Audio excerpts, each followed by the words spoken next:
When getting ready to eat a meal, it's important to consider environmental factors. Whether you are feeding someone or helping them eat, you have to know how to set up the environment. As a rule of thumb, any factors that you might think are unpleasant while you're eating will likely also be unpleasant for your student. In this example, there's a smelly trash can near the table. The table itself is cluttered and messy. And the eating utensils are bland and uninteresting. Where are the plates? I don't even see them. Can you eat off that? Also, the lighting is dark. And the chairs are positioned in such a way that does not promote socialization. You can't talk when you're not facing each other. Makes it really hard to do. Some of these considerations seem simple at first, but they can easily be overlooked if you're not aware of their importance.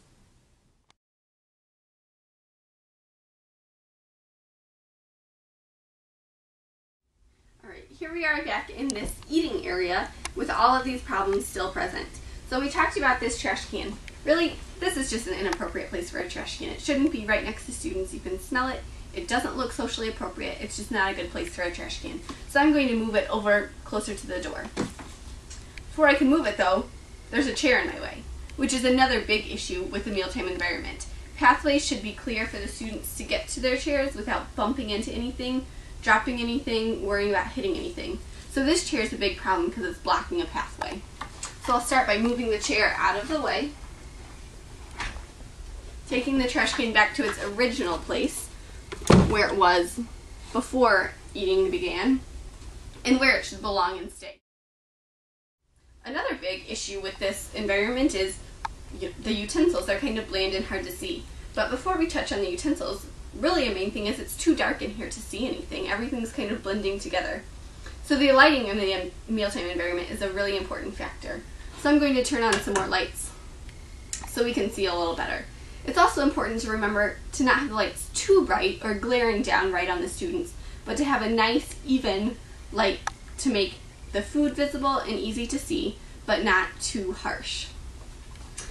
Thirdly, this table is really cluttered. If students are working on feeding and eating, then that's their focus and that's what their attention should be on. Having all of these other distractions will take away from them being able to gain the skills to feed themselves or to have somebody help them eat. So this coat has nothing to do with the mealtime environment. It's not adding anything. So it really should be put away on a coat rack in a locker somewhere else, but not at the mealtime environment. Thirdly, keys, homework for later, and computers do not belong in the mealtime environment. And this water bottle isn't a water bottle for the students. This was mine. I don't need to be cluttering the students' mealtime environment with my food and drink items. So I'm going to take that over to my personal space instead. Alright, so those are some of the big concerns in this environment that we took care of. There are still a couple others, but those were the really big concerns in this particular environment.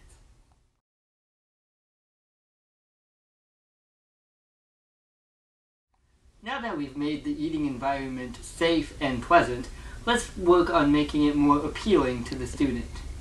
We've already moved one chair over to the opposite side of the table, so that the student can have the opportunity to face his peers and eat and possibly converse with them.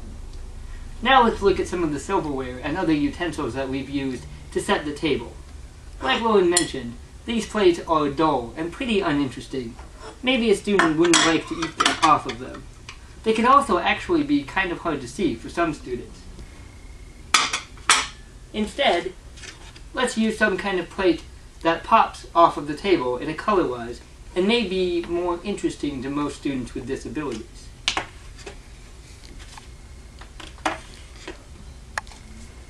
Likewise, these cups are plain and uninteresting, and their small size may be hard to grasp or drink out of for some students with disabilities. Whenever possible, we should give students a choice or preference for what kind of utensils they should drink out of, or eat with. Here we have a blue cup, or a cup with a pleasant floral arrangement on it.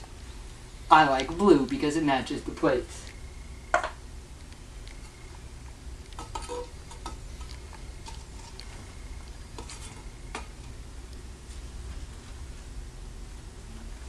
finally, for some students, it may be difficult or just uninteresting to have their silverware against a plain background like the table here. So we've brought bright yellow placemats against which to place the silverware.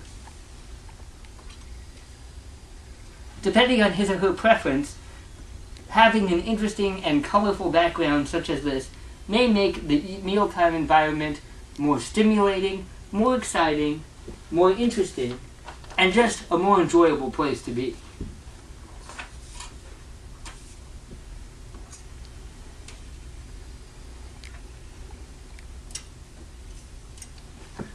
There. Now we're almost ready for mealtime.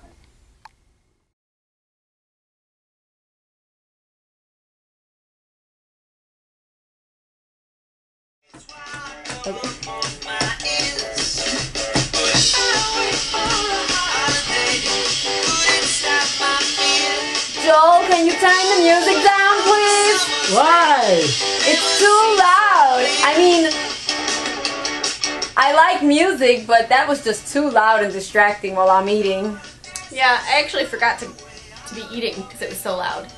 That's nicer now that it's a little bit lower though. It could be distracting. Yeah. Man, I just noticed we're all still wearing our coats even though we're inside. It's really cold in here. Really Freezing cold. in here. Is that? Can we maybe make it a little warmer? Because I'm like too uncomfortable to eat. Yeah? Alright, let me turn it up. What do you guys think? I should turn it to like 72? That sounds about right. Alright. I think I said it. Oh, yeah, that's That- much Take my better. coat off now. That feels nice. Here, Joel, can I take your coat away? Would you Put it on the please? chair over here.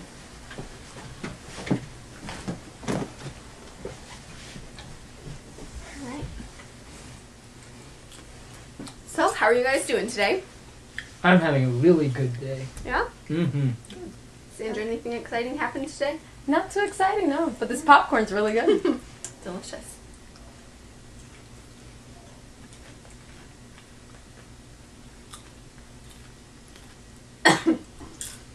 So, anyways, now we're sitting here enjoying our food, almost too much to talk.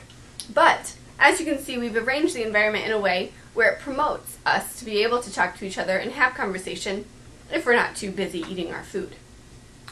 Some other things we've done are Joel and Sandra and I have plates that have some color and decoration just around the edge to bring our eyes to the plates, like Joel mentioned earlier.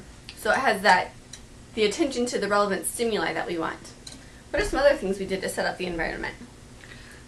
We also put a background, a colorful background behind the silverware here so that it can pop.